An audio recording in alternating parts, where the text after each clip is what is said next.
Mentally or physically, success could be defined as getting up one more time after you've been knocked down over and over and over again. I'm T. Wood, and this is Triumphant Moments, where I highlight significant moments beyond the surface to inform, inspire, and encourage people to triumph over their life's challenges.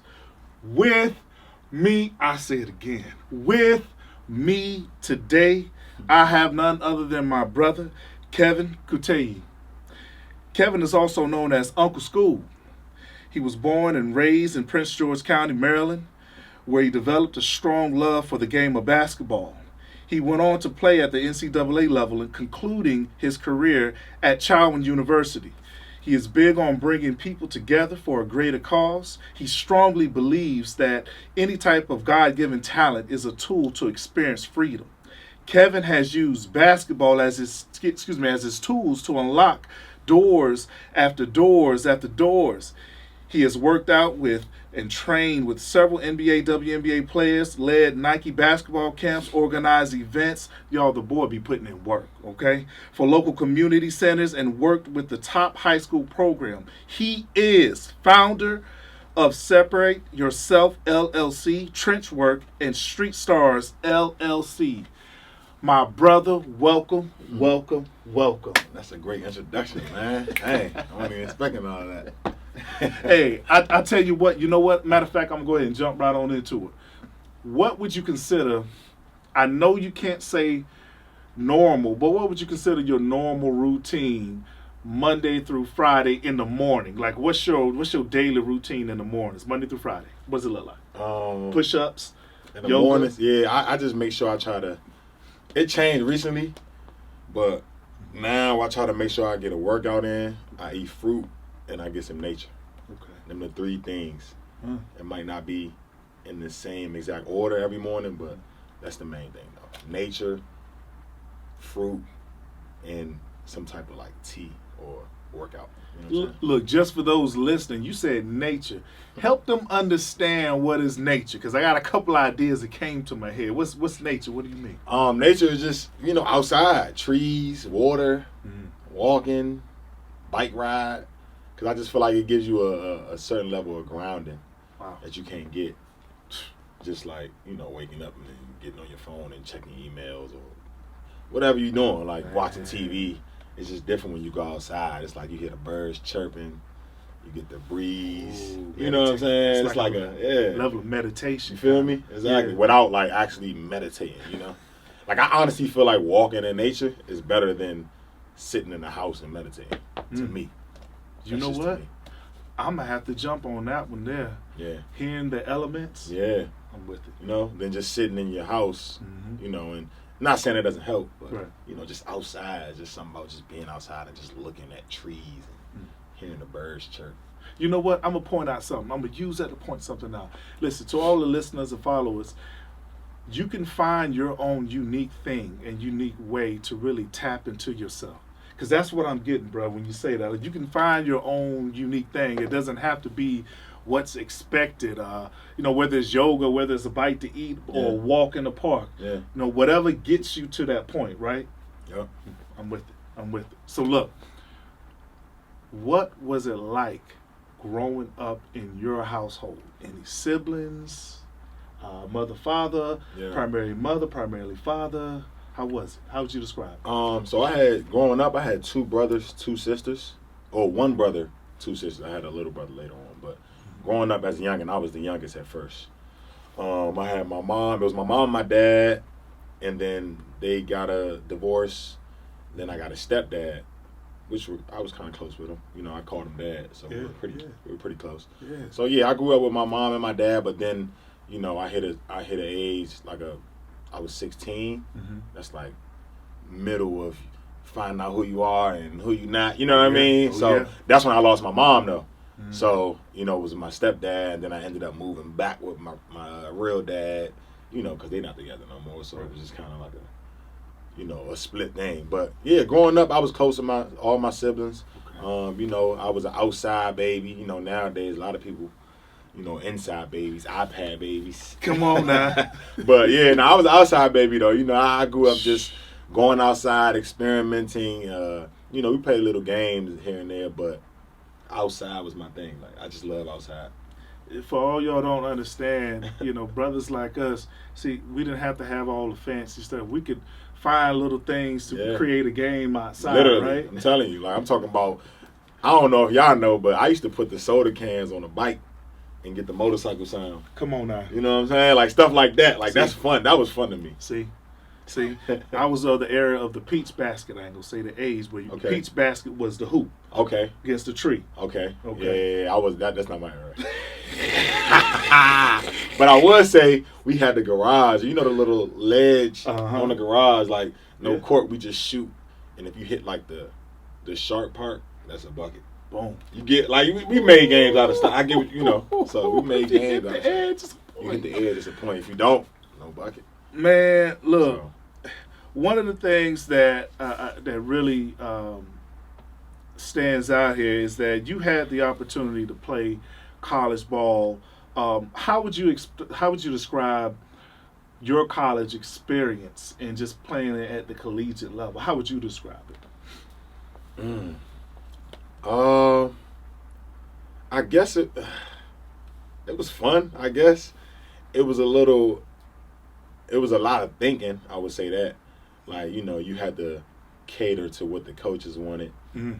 You had to cater to what the people even wanted. Mm-hmm. You know what I'm saying? And you had to cater to what basketball itself is supposed to be like on a college level. Like, you know what I mean? Yes.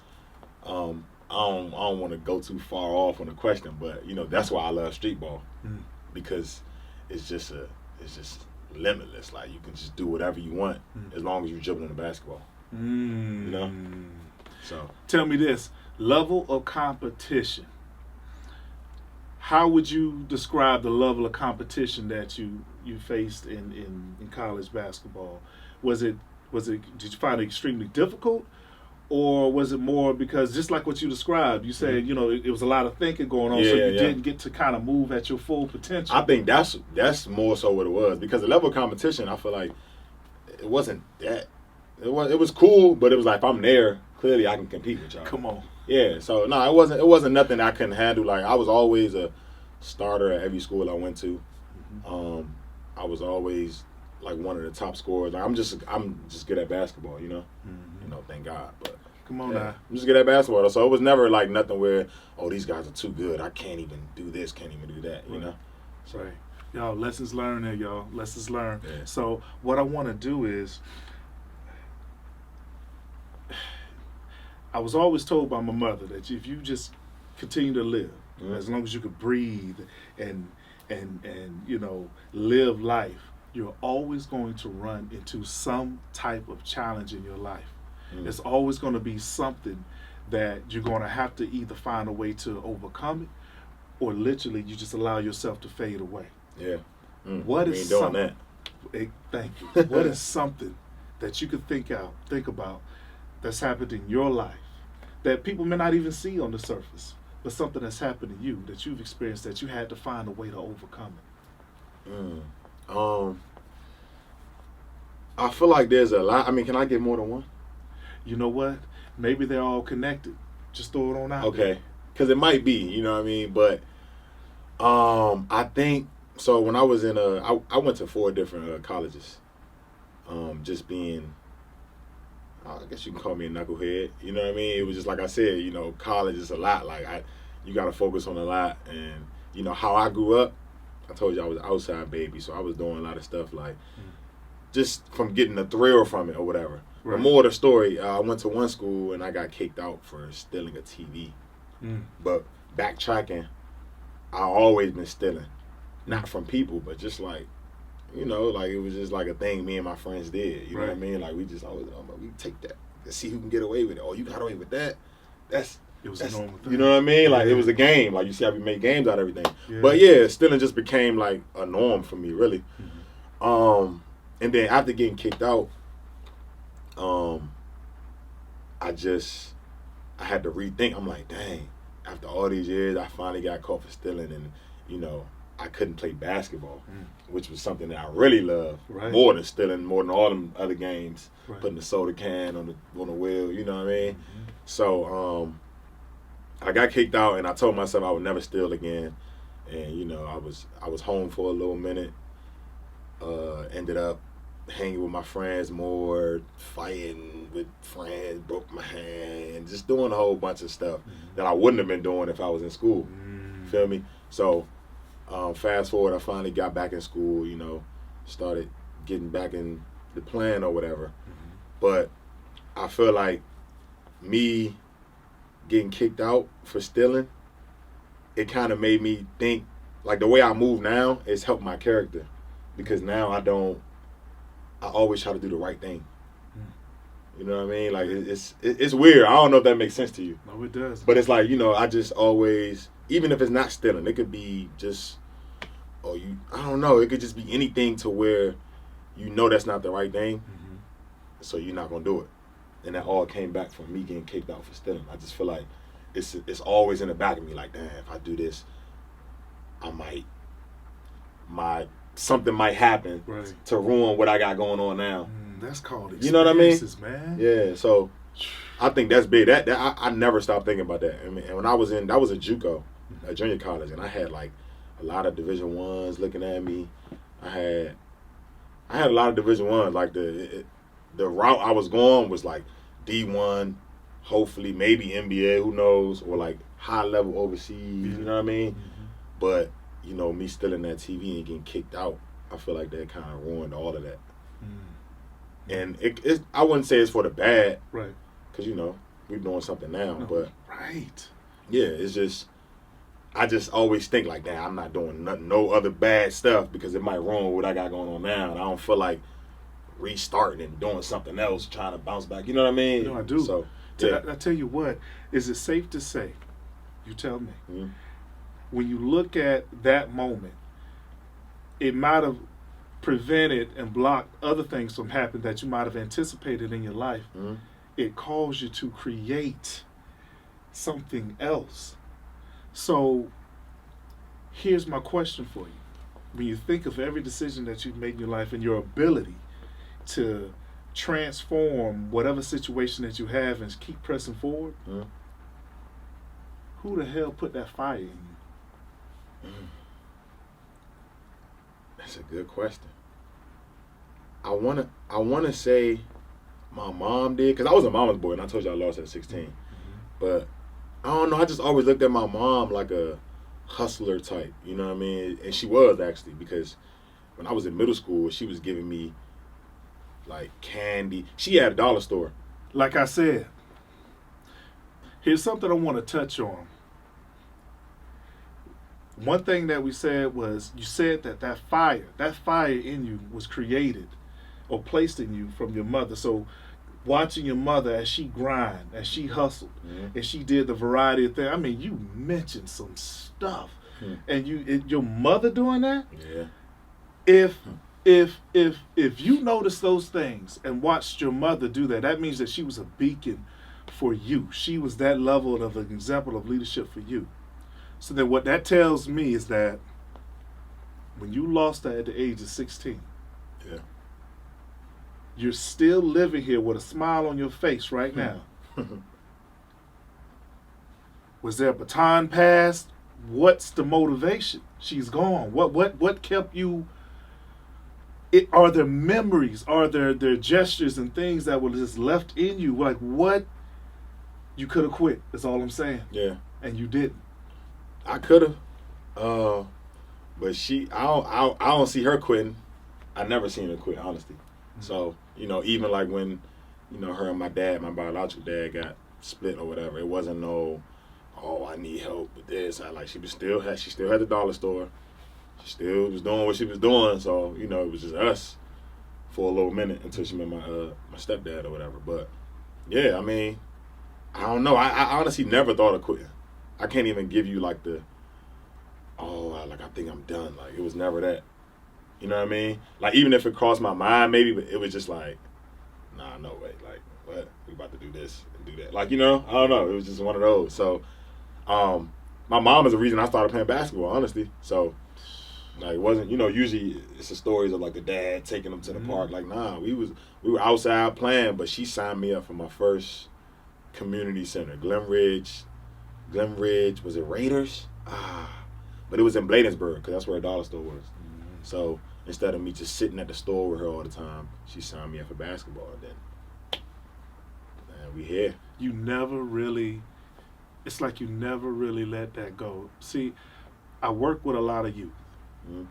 Some of them would be considered at-risk youth. At-risk youth. Yeah. But my point is, a lot of them, and they are going to see this episode, a lot of them have been told, I guess through social media, that if you do not make it to the NBA, if you do not make it playing professional ball overseas, that like they're interested in the sport, they love it. Yeah. They feel that if they don't make it, if they see the door closed and they don't make it, that's it. They can't exercise their talent. That's it. You just let it die. Yeah. They're going to be watching this. What would you say to them? Honestly, like you said, at-risk youth. You're only at risk if you think you're at risk. So I mean, I don't know. I don't know. I've been real big. Like, you know, I've been growing and just like, you know, just mentally, I guess. But I just look at it like you see all these mics and cameras and stuff, right? Right.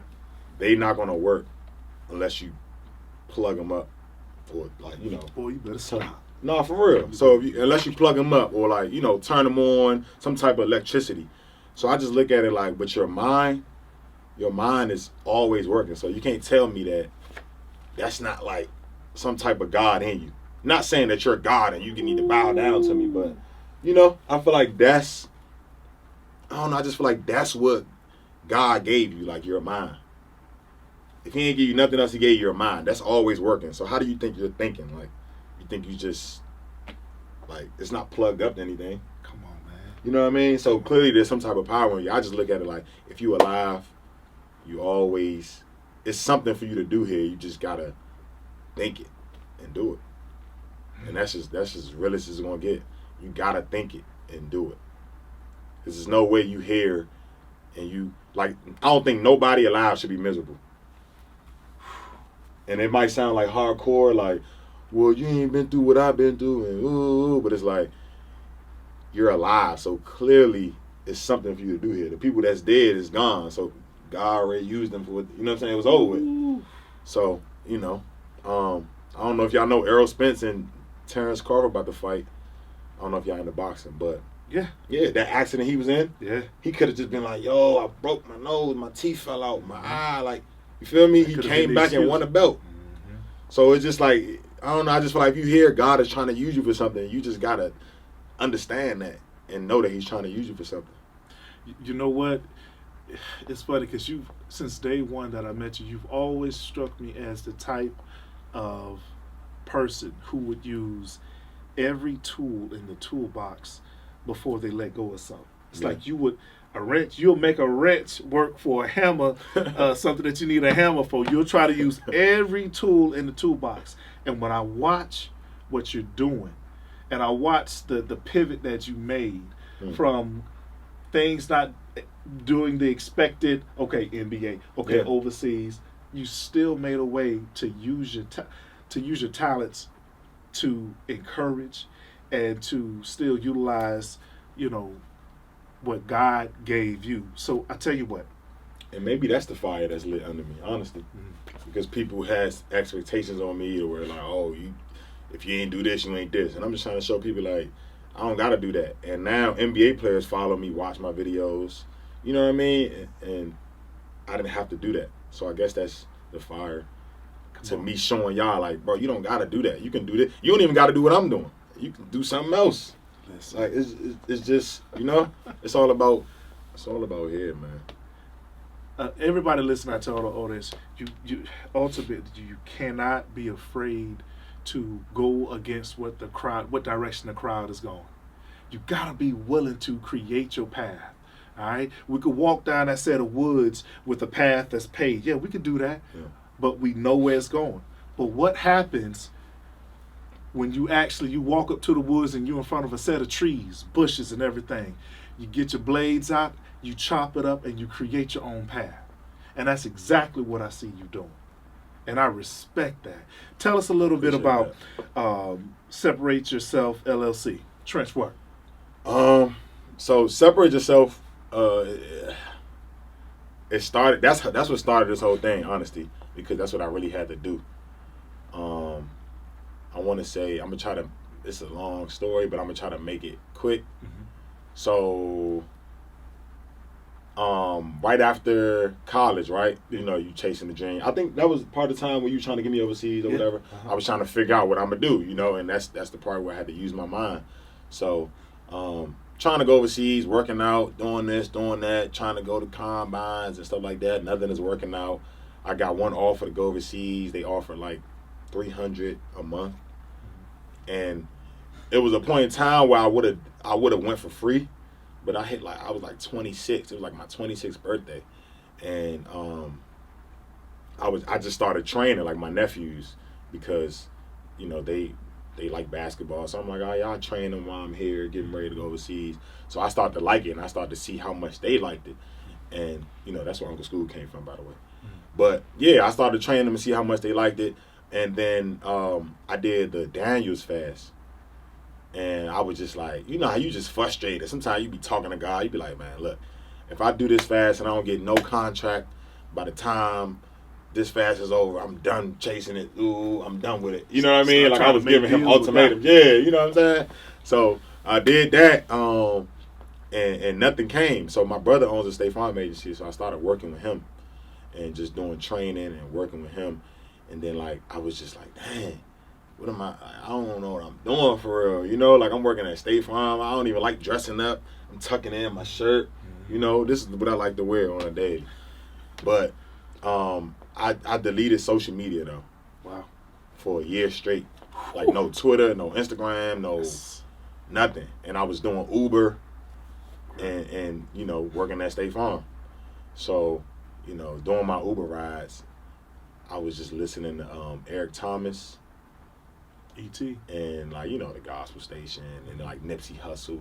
But I wasn't listening to nothing. Like I literally just went like MIA. Like my friends was like, Skoob, you good? Like what's up? Like, you know what I mean? Went in the cut, like the real cut. Nobody, only my brother and my family knew where I was at. So, yeah, did that for a year. And during that year, I came up with a plan. Like, you know, I was telling my brother. Luckily, it was my brother, so he knew I was going to end up quitting the job eventually. Right. You know what I'm saying? So, smooth. Thank God for that. Yeah, exactly. So, finally quit, and I started training. And then I got back on Instagram, and that was like 2020, like the year before COVID, I think. And then I started training. That was my first post. I was like, look, this is what I'm gonna start doing. I'm back on Instagram. Book a session with me. And so I'm just hooping that little open gym, showing that I could do it. That's why you should train with me. You know what I mean? Just showing them I got it. Like, you're not just training with no bum, you know? So did that, and I never stopped since then. And that was a Separate Yourself. Like, that was the name of the program. Like, separate yourself. You know, if you want to, you know, do that. It was a lifestyle brand. I made it a lifestyle brand. Like, this is what I do. Eat healthy, take care of your body, do workouts, and, you know, just be a better you. Like, separate yourself. So, I want to jump on that because a lot of people get it twisted that you just literally go out there, train, and, you know, you do your thing. But there is an element of paying attention to what you put in your body. Yeah. Right? Yeah. Could you just kind of expand on that? Yeah, it's the lifestyle. Like, separate yourself. It's really a lifestyle. That's my lifestyle. I don't just. It's not just a brand where I came up like, all right, this is going to be training. Like, people were telling me to put basketballs in the logo. I'm like, nah, this is a lifestyle brand. Like, it's not, you know what I mean? They ain't see it at first. I'm like, nah, I'm not putting no basketball. Like, I play basketball. That's part of my lifestyle, you know? Eating healthy is part of my lifestyle, working out. So, yeah, I'm really big on just like, you know that's not good. If you know that's not good for you, you shouldn't be eating it all the time. Come on. You know, what you do every day is going to add up. It might not add up like right then and there, but like what you do in the last 5 years is going to show up in the next 5 years. Come on. So, and he did say all the time. He didn't say now and then. Yeah, I eat cookies. Like when I got a game, I got a one-on-one game or something. Like, let's say I play or next Saturday or like this Saturday or something. Right. From Monday to Saturday, I'll say, I'm not eating no cookies until after the game. the cookies is like my reward or something. Yeah, You know, yeah. like stuff like that. Like I'll eat fried foods, but it's just I'm not about to be doing that every day and indulging and drinking sodas and fried food and then complain and be like, damn, why I feel like this? It's because you eating that stuff. So yeah, I'm not perfect, but I just make sure I got a good balance with everything. Come on, man, and that's what makes you shine the most. Is that you know and you admit that you're not perfect, and that is what a lot of people are drawn to. Look, I tell you what. I also noticed that you had something trench work. Yeah, Street trench Stars. Yeah, LLC? that's what changed it. Honestly, trench work. I kind of came up with that name later on as I was training because I wanted to separate the training from just like the lifestyle brand of like the merch, and like just the workouts and stuff like that. So the workouts was the trench work. Okay. It's the same. It's linked together. Okay. Trench work is just like that. Trench work, like you get in the gym and you grind. Yeah. You know what I mean? Yeah. So that's what it was. Right. But yeah, honesty, and then just to throw that in there, when COVID hit, this is another thing about using your mind. When COVID hit, I was training. I was renting the gym training, and it was like they closed the gyms down, and I'm just like, dang. I don't really have nothing to do. Like I had a couple clients that still stuck with me. We training outside, but it's like if I didn't have my own facility, I couldn't really do nothing. So I got on YouTube and started doing. I did a 30-day challenge, like a hit workout challenge, and I just made a video for every day of the month, and I charged $10 for the whole 30 days.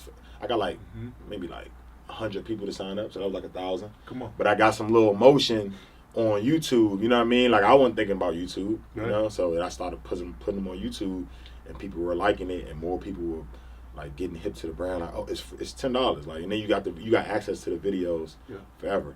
But more of the story, COVID hit. It wasn't like, oh, I can't train no more. Let me go get a job. It was like, you gotta use your mind. You know what I mean? COVID hit, but you're still here. Like you already started the brand. What would I look like? Having a brand called Separate Yourself and preaching, do this, chase the best you, do this, do that, and then I can't even make it through a little pandemic. Like, come on, you know what I'm saying? So yeah, we made it through the pandemic. Like honestly, we built all of this through the pandemic. That's the craziest thing. Through the pandemic, everything.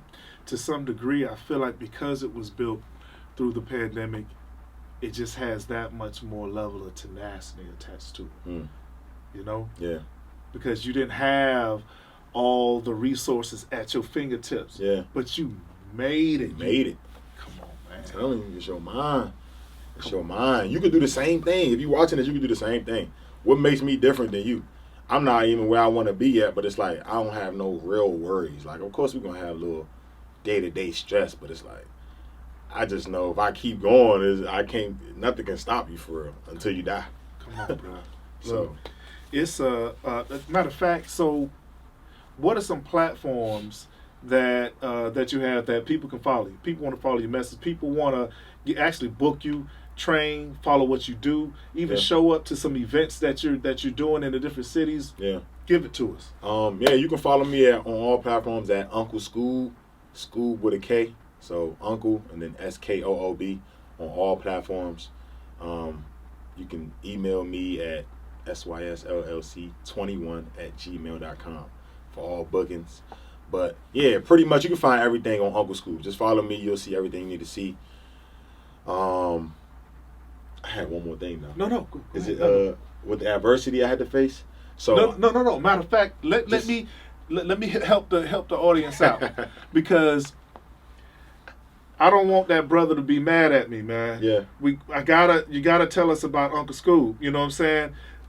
Who is Uncle Skobb? Who is he?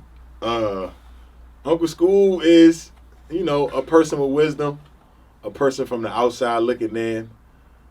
I don't want to give y'all too much, but right. Uncle Skobb is someone that, learned a lot of things on the way.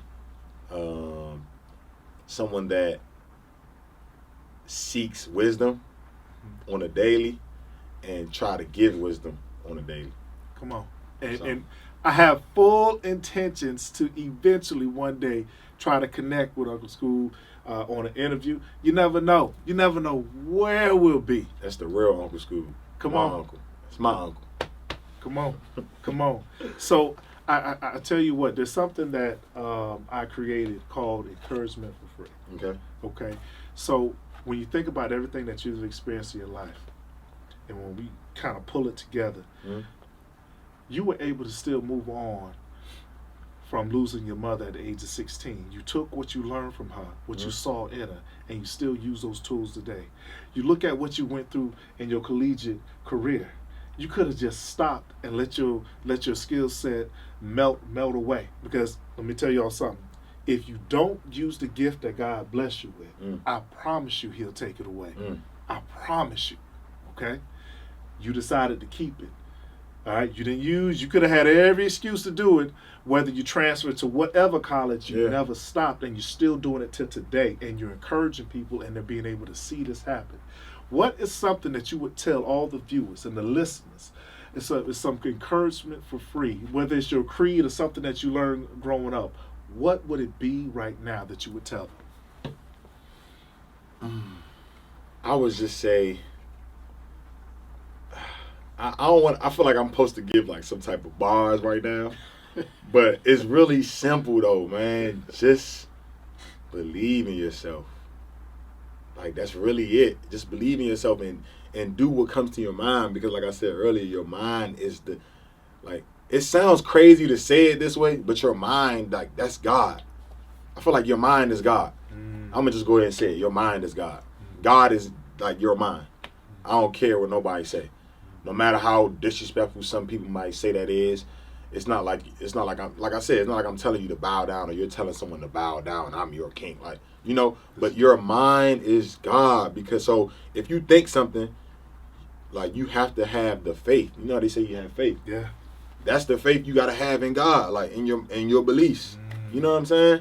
So I just look at it a different way. Like, we were raised to like have faith that some magical person is just gonna come and lay it all out in front of you and it's gonna happen. But it's like, it's really like your mind is God, and if you believe in your ideas and just keep doing it and have faith that something is gonna happen, it's gonna happen. You know, and I'm just telling you that from experience. I'm not where I want to be, but I'm telling you, that's all I did was believe that I can do this and never listen to nobody else, because clearly they have a different mind. You feel me? So look, and just piggybacking off of that, y'all, we have to understand something, that what you just said, in other words, everybody has their own unique thoughts, their own unique feelings, their own unique look. So why try to depend on somebody else's thoughts and what they try to put on you for what you to believe and for how you should think? Exactly. I respect that, brother. Yeah, it's testing your faith. If you're not where you want to be, your faith being tested. You know what I mean? You gotta. That's on you. You don't have faith. If you're not where you want to be, you don't have faith in yourself. So, you know what I mean? It sounds hardcore, but it is what it is. You gotta believe in yourself. Name one person that believes in themselves that's not either where they want to be or en route to where they want to be. You can't name one person. It's the people that's not where they want to be is the people that don't believe in themselves at all. Come on, y'all. So look, I thought you might have had, for people who do already regularly follow you, I think you got something approaching. Do you have any projects or anything that you coming up? Anything that you're going to be doing? Any special news, anything like that? So that's what I'm excited for, really. A lot of people know me from YouTube and just like the street ball basketball. They know me from 1v1s, going to people's cities and playing one-on-ones, or even locally playing one-on-ones, 3 dribbles. I've always been known for that. But we're switching it up and we're doing a 2v2 tour, which is going to allow me to, get in my bag more, unlimited dribbles, better highlights, just better basketball, really. So we're excited for that. We're going city to city, and we're going to, instead of me playing the best player one-on-one, I'm going to link up with the best player and play with them 2v2. Ooh. So I think that's gonna be dope for each city, you know, just to collab now. Because I feel like at first the one-on-one brings war. It's like, Yeah. he coming to my city, you not beating me, like ooh. But Yeah. now it's like, yeah, it's all love now. You know, let's put on a show, and whoever think they could beat me and that person in that city, you know, good luck. Look, let's get it. You heard it here first. I know I'm going to be tuned in here at the Triumphant Moments with T. Wood family. We going to be tuned in. Look, I've said it before. I say it again. Sometimes in life you must fail in order to succeed. But one thing must remain certain. Under no circumstances do you ever give up. I'm with my brother, Uncle Skobb. This is T. Wood. Kev, appreciate you, man. Appreciate you, man, for real. All right. My first podcast, man. Yup.